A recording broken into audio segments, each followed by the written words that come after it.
As I journeyed through the path of purpose, there were a lot of things I left behind. Like I said from our last video, Dr. Miles says purpose disciplines your life. There are a lot of things that finding your purpose will take, and there are a lot of things it will make you to leave behind. So guys, in this episode, we're gonna be talking about purpose, but not with me, as I promised you guys from the beginning of this channel that you will be seeing a lot of different pieces back. So guys, I just wanted to take a chill pill as I'll be inviting our, would I say guest minister? What is the right word to use? Well, I don't know, but I'll call this a friend of Let's Talk channel. So come up here and tell us about her experience, her journey on finding purpose, how she was before she found purpose, and when she finally found purpose. Yeah, thank you for having me. Let's talk. I'm super excited to be here to share my story with you all. I will not really say I started out looking for purpose. You know, like a lot of people, we know what the concept of purpose is already, and we're putting in effort and doing everything that we can to discover purpose. For me, it was more like an accident. I won't really say like I just bumped into it, but it was something that, it was not something I intentionally began to look for. It was something that just happened, you know, like the Big Bang Theory of evolution. So it's just something that just happened to me. I started out life as a very ambitious person. I was a very ambitious person growing up. I had eye for big things, and so it made me to dream big. It made me to you know, look at the things that are at the top, without really knowing that God has specific plans and purpose for every man's life. I just wanted to be big. Yeah, that was just it, just to be big. Because growing up, I looked around me. I had seen that for women, I didn't grow up in one kind of tush environment like that. And one of the things that we must know is that our environment plays a very big role in what we become and what we look like. You know, our mindset and how we think. It's a great factor for every man's growth and transformation. So where I came up, I grew up, the kind of school I went to, and the kind of people that were around me, because people are also in environment. So what happened was that I had noticed the trend that every lady wanted to just go to school, get a job, get married, have kids, and be successful. After school, graduate with a good grade, get admission to the university, and after that, get a good job. After that, then get married, have children, keep on going with the motion.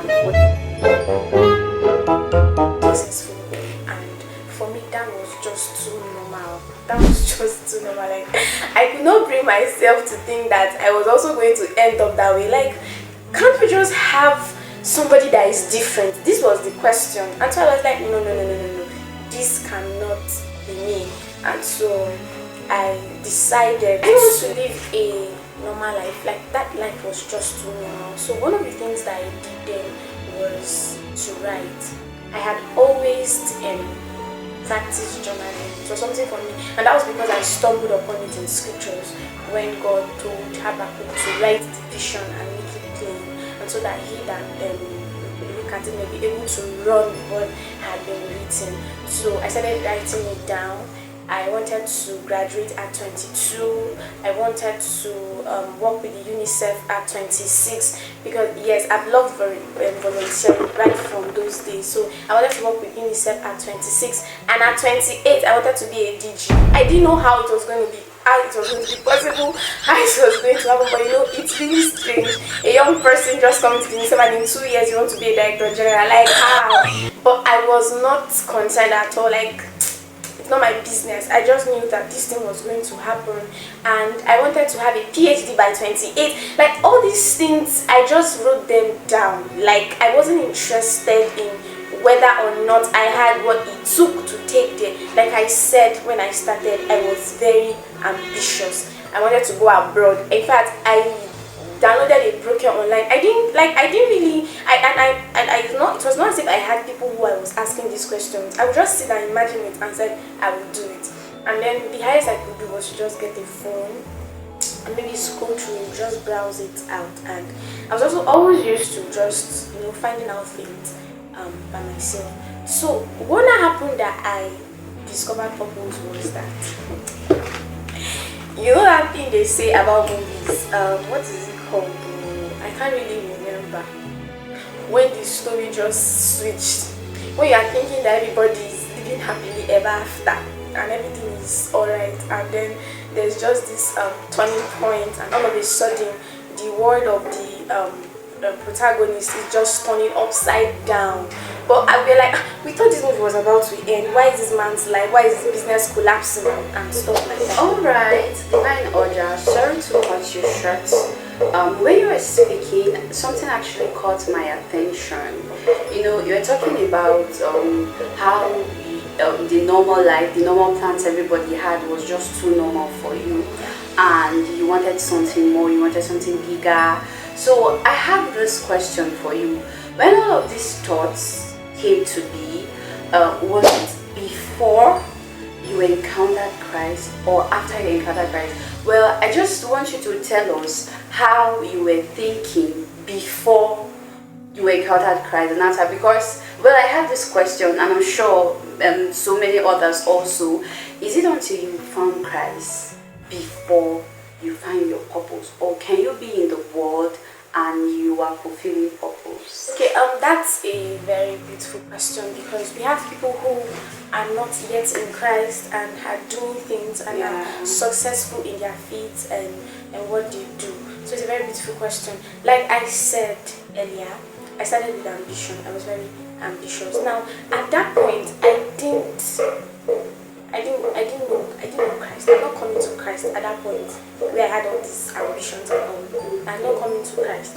I just had passions. I just had a lot of things I was passionate about, things that I loved and things that I wanted to do and so on. And the way a man was created, the Bible was speaking in Genesis. It says that God created us in His image and His likeness. And God, how do I put this now? God is not a mediocre being. Yeah. Yes, He's not mediocre. He's a superior being. He's sovereign. And so man cannot be mediocre. Man is sovereign. And that's why you see that there is this dissatisfaction that a man gets when things are not going well and when he's not getting better. You see that this man is not comfortable in living that way. That's because there's a nature in you that does not accept mediocrity. There's a nature in you that wants to go beyond the normal, that wants to go beyond average. You just sit down, look at the world and say, no, this is not who I'm supposed to be, and this is not how I'm supposed to live life. And that's why you see men saying the things, hustle. Who whispered to you and told you needed to hustle? You looked at everything and said, no. But because there's a nature in you, so it's natural for you to think superior. It's natural for you to think beyond the normal. It's natural for you to think beyond average, because you have the very DNA of God in you, even though you've not come into Christ. So it was just ambitions. And one thing I want you to note is that ambitions are very good. Ambitions are good. You can thrive on ambitions and be successful and be the best in your field. But one thing you should know is that ambition can never replace purpose. It can never. There's just that purpose for you, and you have to discover it. So like I said, I was not in Christ when I had all these things in my mind, when I wanted to go beyond the normal. I was just a normal girl going to church every Sunday and going to midweek services. But I was not yet in Christ. I was trying to tell you a turning point that happened in my life and what led me to Christ and everything. And so after all these things were, when all these things were going on, I'd lost my dad, and it broke me. He was just that major system of support. It was just that one person that would say, you need to read your book. It was always, somebody that gives you the ginger, boost your morale, you need to read, you need to do this. Yes, people that read and get this high score. These are the kind of people that can actually attain what you want to attain and everything. So when he left, it was as if my whole world came crumbling down. And then I can remember vividly that day I went to for FCS fellowship, and the person that was speaking was just talking about how God is a father and everything. And I said, God, if really you can be my father, like this person has said, I think I would serve you and I will do whatever you want me to do, but just be my father, the father that this person have explained. Because the way the person explained the fatherhood of God that particular day, I was like, yes, this is all that I need. And so I was ready. I accepted Jesus, and I think then my journey began, and then started working with God. I think a year later, or 6 months to a year, I can't really remember. And then I got the Holy Ghost baptism and everything like that, and my journey with God started. Now this was where everything began to shift, because then, like I said, I was moving on ambitions, but now it was as if He was altering a lot of things that I had written down. He was altering a lot of things that I had planned. And my life was no longer going as planned again. The plan was to go to school in 2017. The plan was to graduate at 21, 22. Do you understand? But now, this is me. I wrote JAMB and I didn't get a score for medicine. I wanted to do medicine. I didn't get the score for medicine, meaning I would have to change course, and I didn't want to change course. So, like, you know, the whole thing was just looking somehow like, God, if I don't get the admission now, then how do I graduate at this age that I've stipulated down? I know that's the mistake that a lot of us make. When we come into Christ, when we come to Christ, we want to make our plans His plan. We want to make our purpose His purpose. Yeah. But He